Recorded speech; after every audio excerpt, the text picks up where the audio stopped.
Hola, hola a todos, ¿cómo están? Muy buenas tardes. Bienvenidos a Primera Tarde, aquí en la pantalla de Canal 20 Villa María, arrancando un nuevo programa, como todos los días, de 13 a 13:30 y la repetición de 19 a 19:30. Hoy nos encontramos en la Universidad Tecnológica Nacional para hablar con uno de sus profesores. Hablamos del economista Alejandro Pereira, que ha sido justamente uno de los destacados por la Asociación de Bancos de la República Argentina en un proyecto conjunto con otros dos economistas aquí de la ciudad, también docentes universitarios, premiados a nivel nacional, becados también a partir de este premio para una capacitación en una universidad de España. Es un logro muy importante, es un logro que justamente realza la formación, realza la calidad profesional que tenemos aquí en Villa María en materia de análisis económico, análisis financiero. Estuvimos dialogando justamente con Alejandro Pereira en una linda charla que consta de dos partes. Por un lado, este premio que mencionábamos recién de la Asociación de Bancos de la República Argentina, y por otro lado hablamos de economía, de la actualidad, hablamos del dólar, hablamos de producción. ¿Qué va a pasar en esta economía tan volátil y hasta frágil por momentos de la República Argentina? Una linda charla para compartir en dos bloques distintos. Hablamos con Alejandro Pereira en primer lugar sobre esta distinción de la Asociación de Bancos de la República Argentina a este informe de tres economistas de Villa María.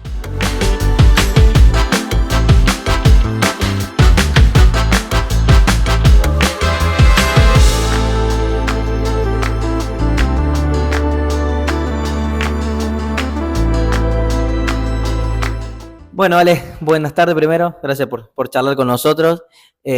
Bueno, consultarte en primer lugar, digo, este premio, ¿no? Un trabajo del interior que formularon y que han sido destacados a nivel nacional, digo, me parece que es súper importante que los puedas mencionar y por supuesto contar quiénes formaron parte. Bueno, este premio es un trabajo que comenzamos hace ya 2 años aproximadamente, que realiza ADEBA. ADEBA es la Asociación de Bancos Argentinos, núcleo de bancos públicos y privados de capital local, y presentan desde el año 76 una convocatoria que en algún momento se discontinuó, sobre temas relacionados a temas de investigación relacionados a la banca, moneda y banca.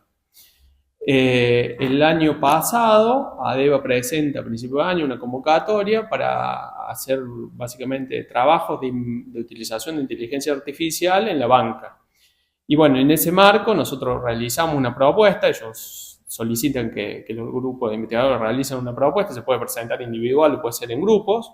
Presentamos una propuesta, ADEBA aceptó esa propuesta y presentamos a finales de año, antes, noviembre, agosto, capaz, no recuerdo bien la fecha, pero presentamos el trabajo final, que después ADEBA se tomó un mes para hacer un tribunal conformado por un profesional, un profesor chileno que trabaja para el Banco Internacional, para el BID, una periodista del Grupo Clarín y un empresario. Se encargaron de analizar el trabajo y bueno, decidieron la premiación final, ¿no? Ese fue un poco el recorrido. Bueno, Alejandro, contanos, ¿quiénes formaron parte de ese proyecto de investigación y cómo pensaron el tema para desarrollarlo? Bien, de ese fue un grupo de tres. Nosotros presentamos un grupo de tres, somos profes, debe ser uno de las, no sé si de las pocas veces, pero un grupo donde participamos profes que trabajamos tanto aquí en UTN como en Universidad Nacional, todos con formación en economía, y bueno, lo que hicimos fue presentar un trabajo de utilización de instrumentos de inteligencia artificial para solucionar problemas en la banca. Puntualmente, nosotros lo que observamos es que los bancos podrían, por ejemplo, acceder a generar préstamos cuyo mayor riesgo de la actividad bancaria en ese caso sería la probabilidad de incumplimiento, de que el deudor no lo pague al crédito. Entonces la idea es utilizar diferentes metodologías de inteligencia artificial para evaluar, bueno, tratar de elegir la mejor, y presentamos varias que lo que permiten hacer es que le den al banco una probabilidad de incumplimiento, ¿sí? Eso está avanzado. Lo que nosotros hicimos fue consultar a los bancos actualmente qué mecanismos usan, que generalmente los bancos son reticentes a darte esa información, así que hicimos todo un trabajo de investigación para tratar de investigar qué variables usan, después qué modelos usan, y después hacer varios modelos tratando de elegir el mejor de esos modelos, ¿no? Incluso lo que ellos mencionan que van usando con las variables que ellos van usando.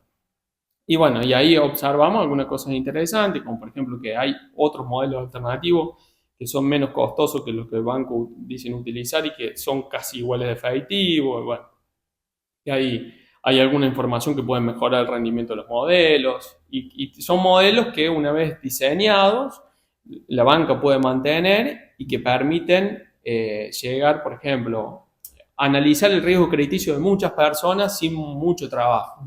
Porque simplemente lo que uno hace es cargar el dato de esa persona en un programa y el programa automáticamente te asigna una probabilidad de default. Mirá vos. Digo, muchas veces hay que llevar documentación al banco, ¿no? Para obtener un crédito, o hasta puede quedar en la voluntad o no del que analiza esa información. Digo, en este caso, la inteligencia artificial te dice, ¿va a cumplir o no va a cumplir, ¿no? Claro, te dice con un grado de acierto importante qué probabilidad tenés de recuperar eso o no sin mayores requerimientos. Cuando vos ves, por ejemplo, la economía argentina, un aspecto interesante es que vos tenés, según datos de la UBA, cuando nosotros estamos realizando el trabajo, un 37% aproximadamente, 38% de informalidad. O sea, gente que está trabajando pero que no puede declarar ingreso en blanco, que no tiene recibo de sueldo, formales, etc. Entonces, este tipo de herramienta, nosotros lo pensamos no solamente como la posibilidad de aportar a mejorar el negocio de los bancos, sino también como un instrumento de inclusión financiera, porque hay muchas personas que posiblemente tengan capacidad de devolver el crédito, tengan voluntad de devolver el crédito, pero que no cumplen con requisitos formales para acceder a ese crédito, y ese crédito le permitiría, por ejemplo, mejorar instrumentos de trabajo, mejorar condiciones de la vivienda, en fin, ¿viste? Cosa que nos pareció importante desarrollarlo también desde ese punto de vista. Alejandro, ¿quiénes son las otras personas que participaron del proyecto? Bueno, son dos compañeros más, como te decía, uno, el investigador más formado se llama Gustavo de Marco, él es doctor, investigador aquí en UTN, es doctor en física y economista, y Agustín Cabrera, que es contador público y licenciado en economía por la Universidad Nacional de Villa María, y quien les habla. Y bueno, ¿y qué devolución han tenido justamente de este tribunal a partir de ese informe? Bueno, el tribunal le ha parecido muy interesante el trabajo. Bueno, de hecho lo han premiado por ello. Nos han hecho algunas observaciones. Por ejemplo, nosotros los modelos primero se entrenan, buscamos una base de datos, los entrenamos, y después de entrenarlo se le pide, sin que el modelo comprenda dónde vienen esos datos, se le asigna una persona, se le asigna un número, o se empieza a probar los resultados que dan sobre otra base de datos. Y la estructura de datos nosotros no la tenemos para la Argentina, porque los bancos argentinos obviamente no te dan esa estructura de datos porque es costosa, o sea, son datos privados, aparte hay cuestiones de seguridad, ¿no? Entonces lo que nosotros hicimos fue obtener una base de datos abierta y ensayamos todos los modelos. Por eso te dije que hicimos una investigación sobre qué variables miran los bancos argentinos. De la inmensa base de datos esa que teníamos, sacamos solamente las variables que miran los bancos argentinos y estimamos los modelos con solamente esas variables. Y después hicimos estimaciones con las variables ampliadas, con los modelos ampliados, para ver si mejoraban, por ejemplo, para darte una referencia para que me entienda el público y a qué hago referencia con esto. Por ejemplo, los datos, generalmente los bancos te piden ingreso, alquiler, tarjeta de crédito, bueno, ese tipo de cosas. Entonces nosotros lo que hicimos fue, teníamos esos datos, pero también teníamos datos, por ejemplo, si la persona que fue a solicitar el crédito tiene el baño con cerámico, si tiene en donde vive hay ascensor, no sé, para darte variables de ese tipo, cuando fue a pedir crédito fue sola, fue con alguien, o sea, todo un conjunto de variables que van más allá de la cuestión estrictamente financiera y que mejoran el instrumento de inteligencia artificial para ir, mejorando esa probabilidad de incumplimiento. Wow. Y obtuvimos mejores probabilidades de incumplimiento y bueno, eso fue finalmente lo que le presentamos a ADEVA con el conjunto de variables que agregamos, las características de esas variables, en fin. Ale, dos consultas. A partir de esta premiación, digo, ahora, falta el acto formal, pero además también han ganado una beca a nivel internacional. Así es, una beca académica que se va a dictar este año en la Universidad Complutense de Madrid, hasta donde tengo entendido, con un instituto que otorga la beca, se llama Instituto I+C, que es un instituto de formación económica argentino, y conjuntamente con la Complutense desarrollan una beca en conjunto y y con ADEVA nos han dado ese reconocimiento. Y por otro lado, digo, a partir de este informe, digo, los bancos pueden tomarlo, pueden utilizar este sistema, usted tiene los derechos, digo, ¿cómo es esa cuestión? Bueno, es interesante tu pregunta. En realidad, cuando uno se inscribe a participar en el concurso, el resultado final, el trabajo final, una vez presentado, pertenece a ADEVA. Desde luego, ADEVA, los bancos argentinos lo pueden usar. Los bancos argentinos tienen departamento de riesgo y de hecho realizan este tipo de trabajo. Nosotros lo que hicimos fue un ejercicio de jugar con diferentes tipos de modelos, con diferentes tipos de variables, pero yo creo que, si les puede ser útil, le pertenece a ellos el trabajo, formalmente pertenece a ellos. Uh-huh. ¿Y han podido hablar con gente de los bancos? Digo, si esto le facilitaría mucho la tarea, el trabajo, digo, ¿qué recepción han tenido del propio sistema financiero?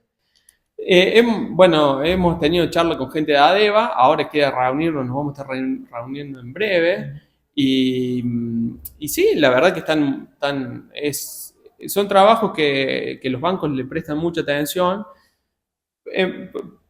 por muchas razones.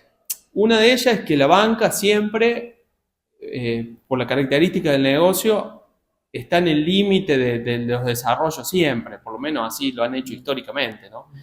Entonces, es como que le prestan mucha atención a cualquier tipo de innovación y, en ese sentido lo han recibido, creo, satisfactoriamente. ¿Qué nivel de cumplimiento tienen aquellos tomadores de crédito en el sistema financiero argentino?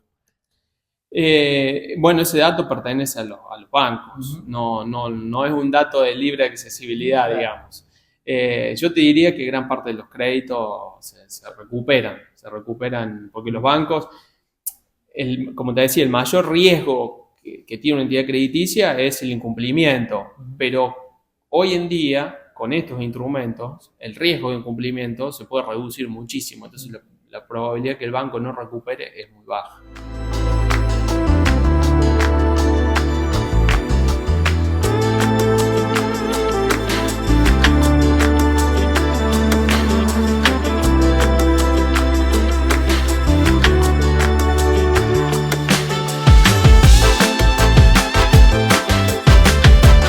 Buscamos la primera pausa aquí en Primera Tarde. Allí escuchamos la palabra de Alejandro Pereira hablando en relación a este premio y el proyecto que han desarrollado aquí en la ciudad y por supuesto que han presentado en este concurso.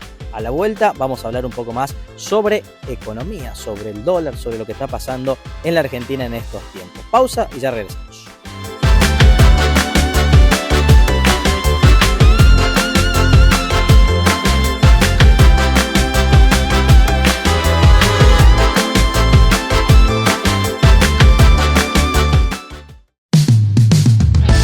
Más obras y servicios para que Villa María siga progresando. En Barrio Ramón Carrillo, el intendente Acastelo habilitó la pavimentación de 11 cuadras. En Barrio Industrial se ejecuta la obra de cordón cuneta en 25 calles y comenzaron los trabajos para la pavimentación de Avenida Lorenzo Gili en su paso por los barrios Mojica y Los Olmos. Estamos ejecutando el programa municipal de pavimentación en barrios y repavimentación del sector céntrico junto a los vecinos. Municipalidad de Villa María. Villa María Shopping. Todos los días un plan con amigos. Podés hacer tus compras en el hiper de la Cope, ir al patio de juegos o ver una buena peli. Podés desayunar, almorzar, merendar y cenar. Y por supuesto, todo lo que buscas para ver y llevar, tendencias y complementos para vos y todos tus amigos. Villa María Shopping, una buena idea.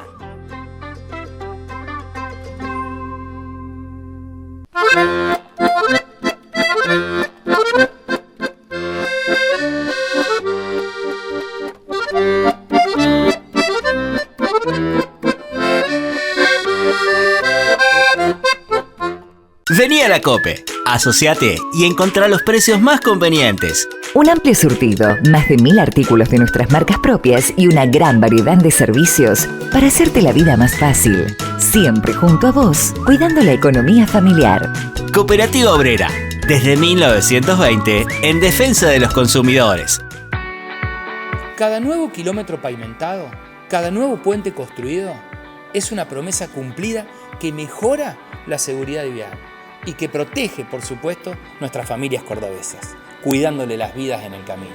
Por eso, hemos emprendido la modernización de la Ruta Nacional 9 Norte, en nuestro querido departamento Colón. Esta obra no solo mejora la seguridad vial, sino que también conecta nuestros hogares, nuestras industrias, generando progreso y desarrollo. Con tu apoyo, unimos comunidades estratégicas, que son la puerta de entrada a nuestro querido norte cordobés. Y con ello, impulsamos el desarrollo económico, generando nuevas oportunidades para quienes hacen de Córdoba un ejemplo de progreso, evolución y crecimiento. Gobierno de Córdoba. Con el apoyo de todos, seguimos haciendo. Gestión Martín Yarlora. Presta atención a esto. Renovamos nuestros servicios de ancho de banda. Ahora disponemos de internet de alta velocidad, 100, 300, 600 y 1000 megas. Sí, escuchaste bien, 1000 megas de velocidad. Contratá el servicio más rápido de toda la ciudad hoy mismo. Lisandro de la Torre 72, teléfono 0353 453 6868. AMA, La Mutual.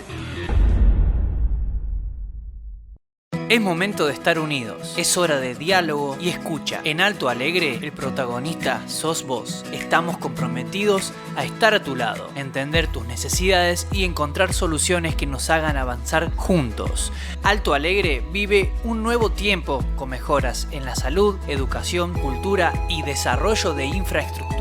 Siempre miramos hacia adelante, porque al pueblo que amamos lo construimos entre todos, con amor y dedicación. Municipalidad de Alto Alegre, comprometidos con el progreso. Gestión Alberto Gigli.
Continuamos en primera tarde en la pantalla de Canal 20 Villa María para más de 150 localidades en toda la región, para más de 20.000 abonados en Villa María, en Villanueva, en este programa que hemos iniciado hace algunas semanas, recorriendo distintos puntos de la ciudad y también de la región, por supuesto, con distintos temas. Hoy enfocados en la economía, hoy enfocados en el sistema financiero, lo que pasa justamente en una economía como la Argentina, tan cambiante, tan volátil y, como decíamos hace un rato, también tan frágil. Vamos a escuchar la palabra nuevamente de Alejandro Pereira analizando el actual contexto económico del país.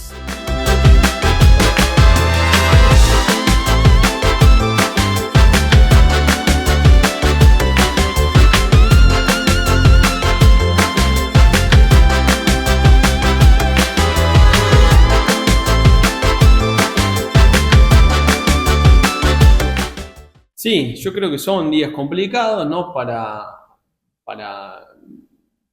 pensar en cosas extremas, pero tampoco para que el gobierno piense que tiene todo resuelto y se echa a dormir diciendo, bueno, ya lo más complejo ya lo hicimos, digamos. Hay variables macroeconómicas que el gobierno encauzó relativamente bien, hay éxitos iniciales del programa, pero bueno, yo creo que algunos de los problemas que muchos economistas hicieron evidentes, por ejemplo, indicando alguna relación de atraso en el tipo de cambio, por ejemplo, o indicando a lo mejor que un sistema de fijación de tipo Crowding Peg al 1% con una tasa del 2% te llevaba inevitablemente a un problema. Bueno, ese tipo de cuestiones empiezan a ser un problema efectivamente, ¿no?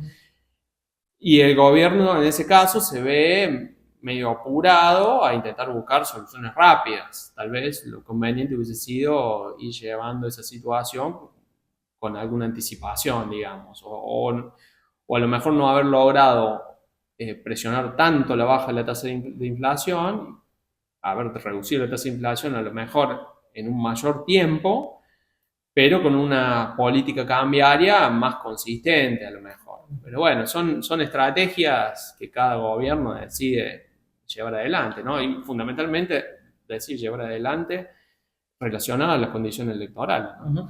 Sí, yo creo que está descontado que vos vas a tener un acuerdo con el Fondo Monetario. O sea, yo no creo que allí haya una duda en términos de si va a haber o no un acuerdo con el Fondo Monetario. Yo creo que se va a llegar a un punto de contacto con el Fondo Monetario y incluso se está hablando de un desembolso importante.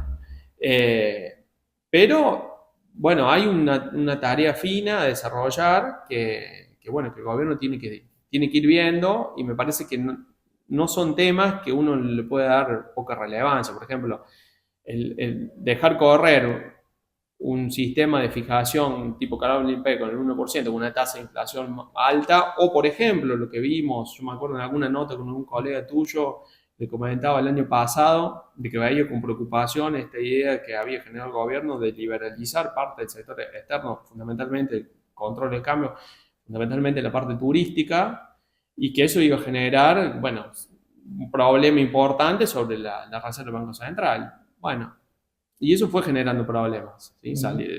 Lo vimos, por ejemplo, en las playas de Brasil. Obviamente que quien nos puede estar escuchando va a decir, bueno, pero qué lindo que es vacacionar en Brasil. Sí, la verdad que sí, pero tenés un banco central con reservas negativas, o sea, y eso y obviamente cualquier acuerdo con el Fondo Monetario te va a demandar de que vos presentes un esquema de acumulación de reservas, no de desacumulación. O sea, no te voy a dar la plata, posiblemente el Fondo Monetario exija que esa plata se utilice para acumular reservas y proyectar vencimientos de deuda que te permitan a vos acceder, bajar riesgo país, acceder al mercado de capitales y no tanto fijar el tipo de cambio, ¿no? Depende cómo vos defines. A ver, si vos me decís, la economía ¿tiene que salir o no del cepo? La economía tiene que salir del cepo porque el cepo te va a bloquear cualquier posibilidad de que la economía real se expanda.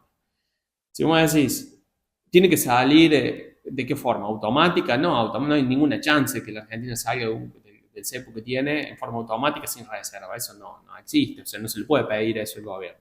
Lo que el gobierno sí podría haber hecho es ir hacia un esquema de liberalización, porque el cepo es un conjunto de restricciones cambiarias. Entonces, ir liberalizando determinadas restricciones cambiarias que no pongan en riesgo directamente la fortaleza que había logrado, la acumulación de reservas que había logrado en una primera parte del gobierno. O sea, a mí me parece que debería haber ido en esa posición.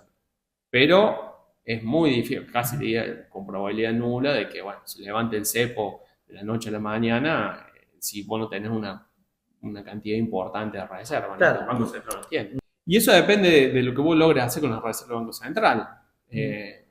Yo no creo que vos logres un ingreso de dólares tan grande en las reservas como para liberar toda restricción de golpe. Las probabilidades son bajas de ese tipo de comportamiento. Aparte, ese tipo de comportamiento requeriría de que exista una fuerte confianza en el devenir o en el comportamiento económico del gobierno. Y todo gobierno, a medida que va avanzando, va pasando el tiempo, bueno, va sufriendo un deterioro por la acción de gobierno propia.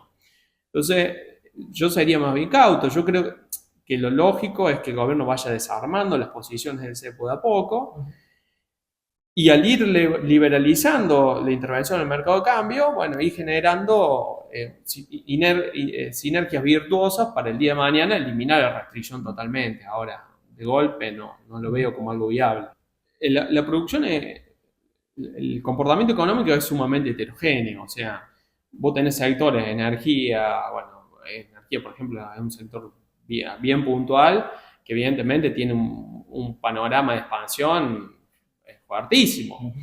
Pero después tenés sectores ligados a los consumos populares que están bastante deteriorados, posiblemente eso siga, porque lo que está deteriorado es el ingreso.